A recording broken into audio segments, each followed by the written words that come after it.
بسم اللہ الرحمن الرحیم۔ السلام علیکم ورحمۃ اللہ وبرکاتہ۔ پیارے ناظرین، ایک مرتبہ حضرت عیسیٰ علیہ السلام کسی پہاڑ کی چوٹی پر گزر رہے تھے۔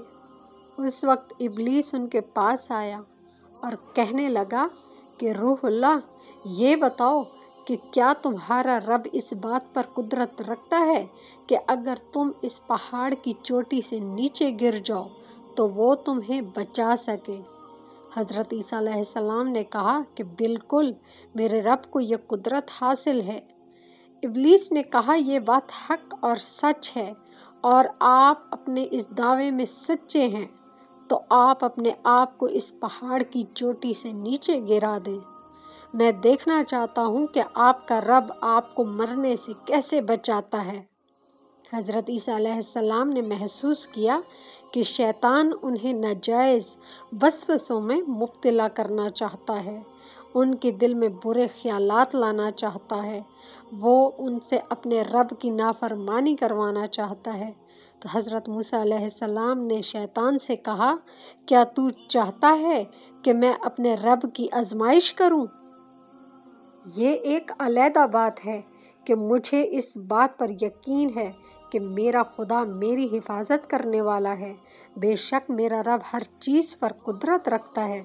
اللہ کا ہر فرمان برحق اور سچا ہے اور ہمیں اس میں شک کرنے کی کوئی گنجائش نہیں ہے، لیکن میں خدا کی آزمائش نہیں کرنا چاہتا۔ کچھ دنوں بعد ابلیس دوبارہ حضرت عیسیٰ علیہ السلام کے پاس آئے اور ان سے کہا، عیسیٰ علیہ السلام، تم تو اللہ ہو کیونکہ تم مردے زندہ کرتے ہو اور غیب جانتے ہو، لوگوں کو غیب کی خبریں دیتے رہتے ہو۔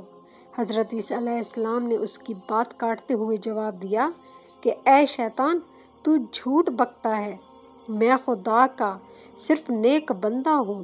اللہ میری دعائیں قبول کرتا ہے، میں اسی سے دعا کرتا ہوں جو میرا رب اسے رد نہیں کرتا، اور اسی کے حکم سے مردے زندہ ہوتے ہیں۔ اور جہاں تک غیب کی باتوں کا تعلق ہے تو خدا مجھے غیب کی اطلاع خود دیتے ہیں، میں اس کی خبر لوگوں کو دے دیتا ہوں۔ جب ابلیس نے دیکھا کہ حضرت عیسیٰ علیہ السلام اس کے جال میں پھنسنے پر بالکل بھی آمادہ نہیں ہیں، تو شیطان نے چیخ ماری اور ان کے سامنے سے بھاگ کر نکل گیا، کیونکہ شیطان اپنے مقصد میں کامیاب نہیں ہوا، کیونکہ حضرت موسیٰ علیہ السلام کو اللہ تعالیٰ پر کامل یقین تھا۔ محترم ناظرین، ایک مرتبہ ایک شخص جس کا نام ابو نصر تھا، اپنے دارالحکومت میں لشکر سمیت داخل ہو رہا تھا کہ اسے ایک مکان سے آواز سنائی دی۔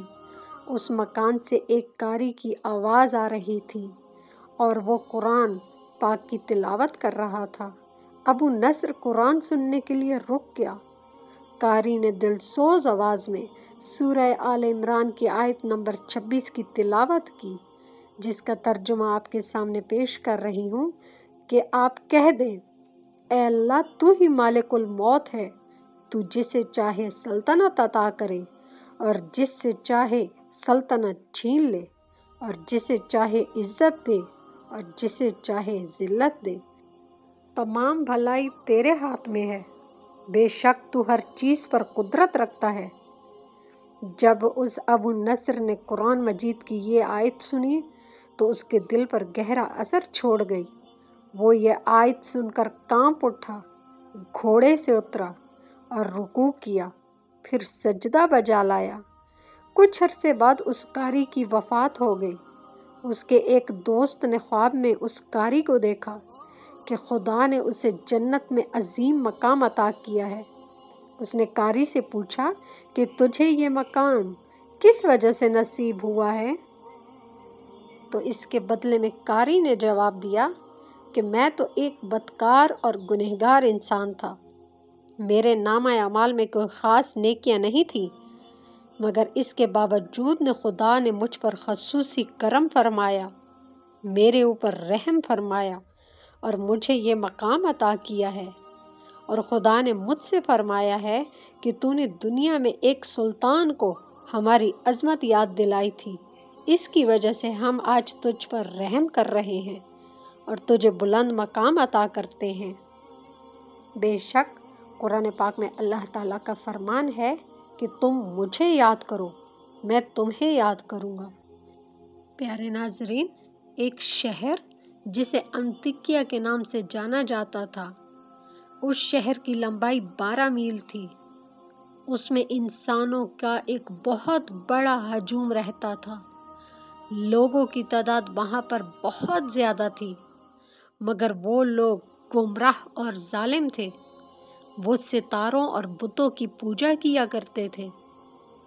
اللہ تعالیٰ نے ان کی ہدایت کے لیے ان کے پاس 3 نبی بھیجے۔ چنانچہ تینوں نبی نے لوگوں کو خدا کے راستے کی دعوت دی، اللہ کے راستے پہ چلنے کی دعوت دی، اور شہر کے گوشہ گوشہ میں انہوں نے اللہ کے دین کی تبلیغ کی، لوگوں کو توحید کی دعوت دیتے رہے، یوم قیامت سے آگاہ کرتے رہے اور انہیں عذاب خداوندی سے خبردار کرتے رہے۔ اہل شہر بہت بڑے بدبخت تھے۔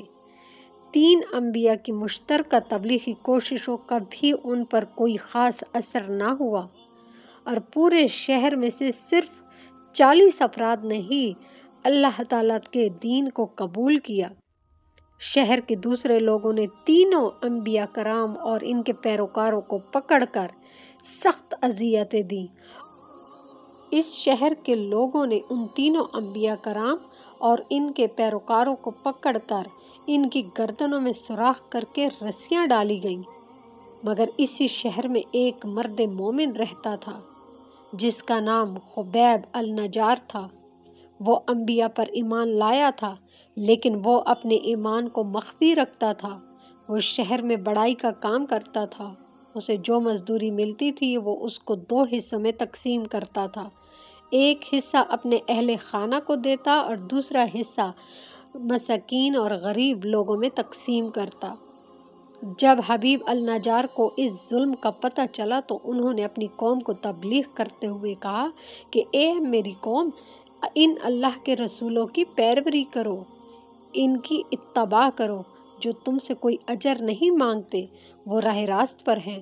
میں کیوں نہ اس ذات کی بندگی کروں جس نے مجھے پیدا کیا اور جس کی طرف سب نے پلٹ کر جانا ہے۔ اس ذات کے علاوہ میں کسی کو معبود کیوں بناؤں؟ میں اپنے رب پر ایمان لایا ہوں، تم بھی میری بات مان لو اور اپنے رب پر ایمان لے آؤ۔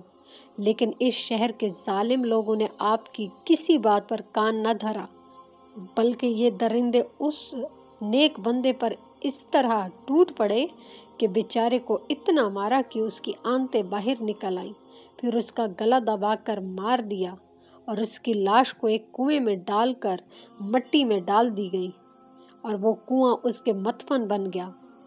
ناظرین، امید کرتی ہوں کہ آپ کو ہماری آج کی ویڈیو اچھی لگی ہوگی۔ اگر اچھی لگے تو چینل کو سبسکرائب کر دیں اور مزید ویڈیوز کے لیے بیل آئیکن کو لازمی پریس کر دیں۔ اجازت دیجیے، اللہ حافظ۔